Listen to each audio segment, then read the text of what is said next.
God, this is a letter that we look at today that is written to your church, back then and now. And so help us to hear what we need to hear in it. Amen. Winning. Very early in our lives, we absorb the importance our culture places on winning. I remember learning about winning in kindergarten. If you've ever heard that poem by Robert Fulghum, All I Need to Know I Learned in Kindergarten, I did learn positive things there, very positive things, sharing toys, saying I'm sorry, importance of washing hands before eating, naps are important. But I also started learning that there were big benefits that come to you when you win, so to speak, by rising to the top, being better at something than others are. The first art project I was ever asked to do in my formal schooling, kindergarten, was this. Our teacher had just read us Beatrix Potter's The Tale of Peter Rabbit, and our assignment was to draw a picture of Peter Rabbit. I was intimidated by having to draw an animal, and I was fascinated by Peter having to hide in a watering can. And so I drew a picture of a watering can. That was easier for me, with two little pointy ears sticking out.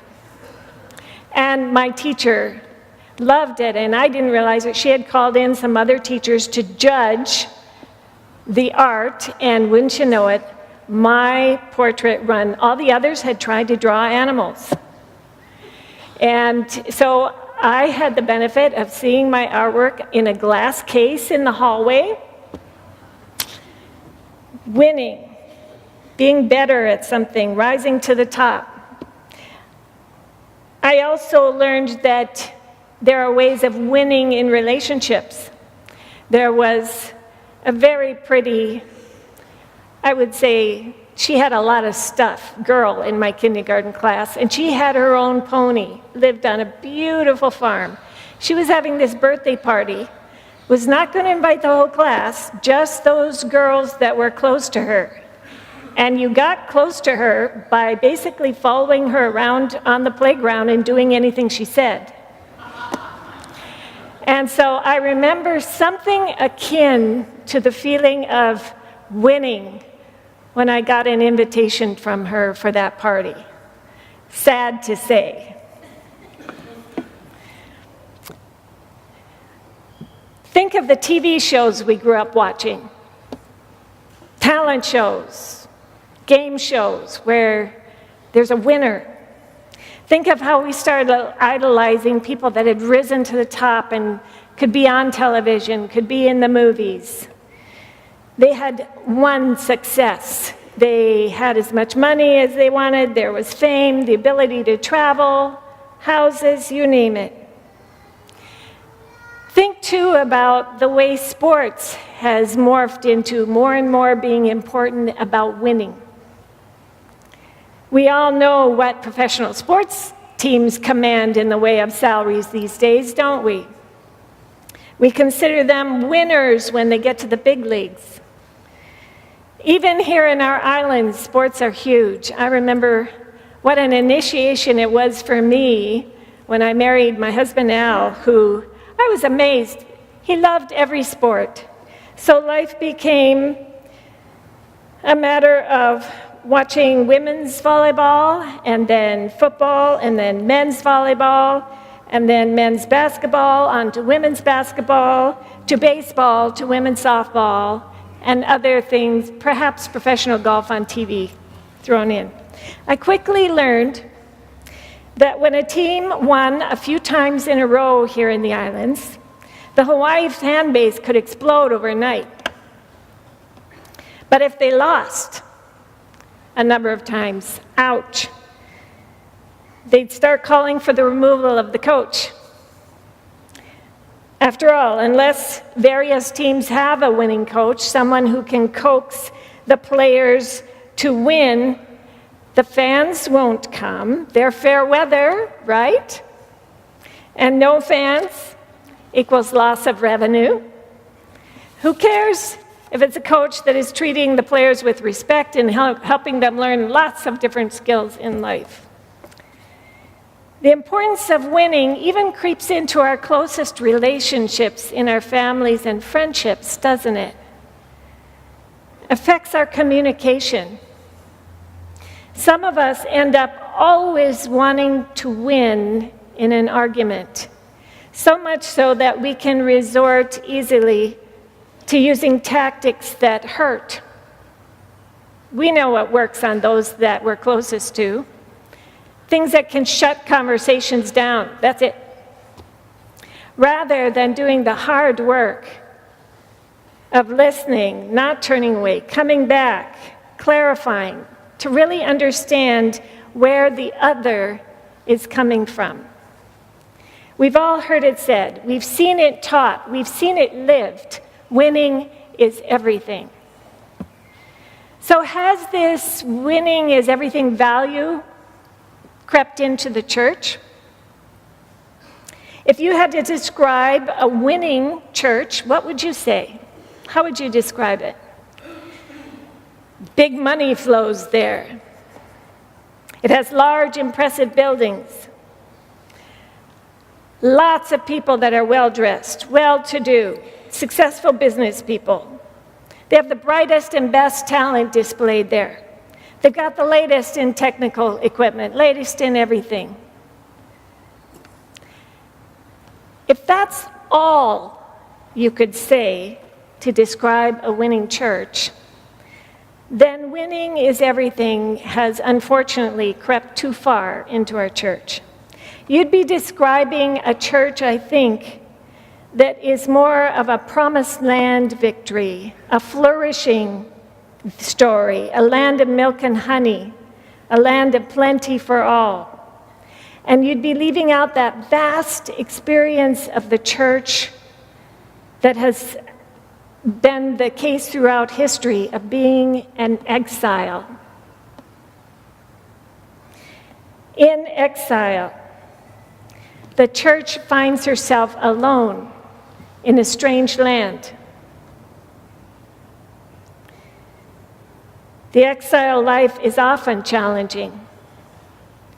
In exile, the church faces many temptations to fear abandonment by God. God, if this is happening to me, to us, you must have left the scene.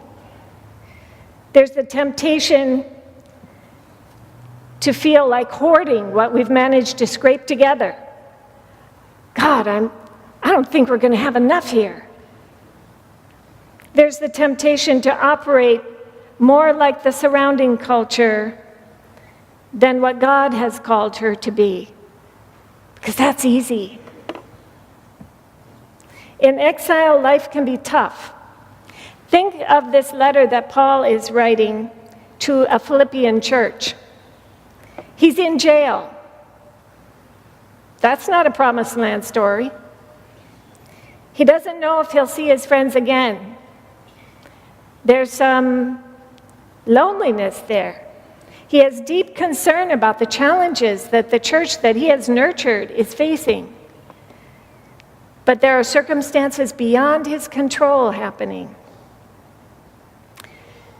The church in Philippi lived under Roman rule. And the emperor, if you remember, Caesar Augustus, had brought peace to the whole known world of that time because of his tremendous military might and his amazing organizational skills. People thought it a natural step that this just astounding guy should also be considered a deity. And he loved that. Because of his successes, he played into that. So Augustus was a winning leader of those days. So contrast what the culture back then was used to seeing in winning with what the leader of the church was saying they need to follow, a leader like Jesus. Jesus did what he'd come to do. He lived out genuine love in the face of very real need, all the way to the cross. Jesus trusted the unworthy. Jesus forgave the unforgivable. Jesus had no place to lay his head, and he didn't spend every waking minute worrying about it. Jesus feared God, but not the world. Jesus risked everything for God and for God's people that he also loved. This is the kind of leader Paul was inviting the church to follow. And I believe Jesus continues to ask the church today, which involves all of us gathered here, do you really believe that love is superior to success and comfort and an easy path? Do you really want to follow down this road?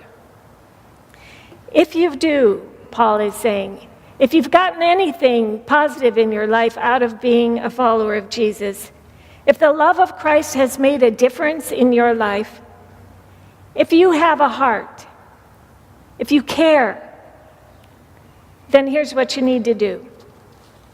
Agree with each other. And you think, oh, okay, that does it. The church is full of people that think differently. How's that possible? We've got big theological differences.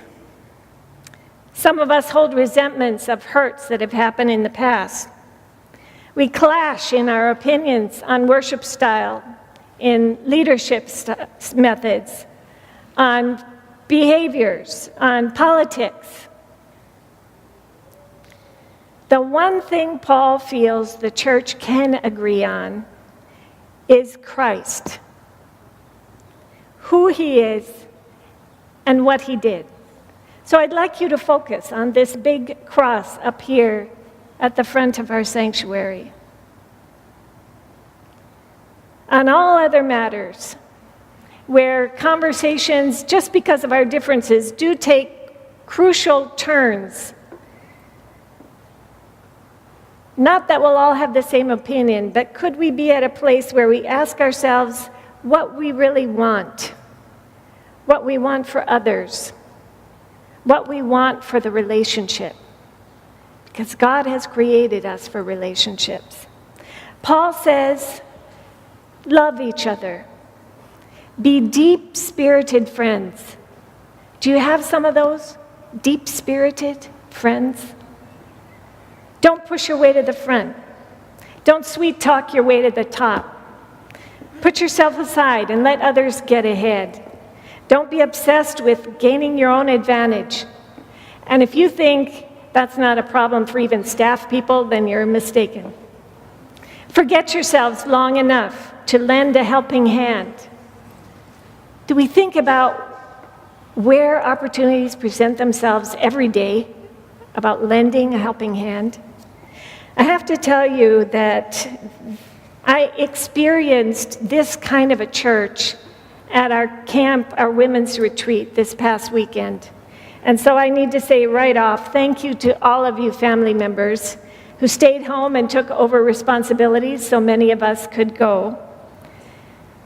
And I want to thank you women that came and sacrificed and spent that time wholly present with us out there. I came home rejuvenated. both physically and spiritually. If we agreed on anything, it was regarding the things of Christ. But in all other things, we were simply and honestly ourselves before God and each other, loving each other for who we were, using our gifts as the body needed. No one clawing their way to the top to impress, to look like a winner. We probably shared, in the times we got to share, more of our experience of exile than of promised land stuff. I was awed by the art that was created there. It could have hung on any fancy hotel in Waikiki. By the spirit-inspired poetry that was composed. By the willingness of us all, as different as we were culturally and experientially, to share genuine love in the face of the various needs expressed and seen. Oh, the gifts of our Pohnpeian sisters. I'm wearing as my stole this morning a lei that was handcrafted by them for each of us who attended, and it didn't stop there. As someone who had not been going to this kind of event for years and years, like some, I had some fears about fitting in. I didn't have those long-haul friendships that would keep drawing me there every year. I had some fears about inadequacy on various levels. But God was orchestrating it. God knows what we need. I was placed with a roommate that was just perfect for me with the communication that I needed for the weekend, and I only pray I was of some benefit to her also. I was blessed by the speakers. It was pure joy to watch some of our Hawaiian sisters frolicking in the waves like sea turtles. Some of us, me included, experienced a meditative walk in a labyrinth for the first time in my life. That was very precious. What a weekend. God was at work. God is at work here too, on this campus, desirous of making us a church that can make a difference. What the Philippian church was being called to, we're being called to. Winning, at least in the eyes of the world, the way the world sees it, isn't everything. Amen.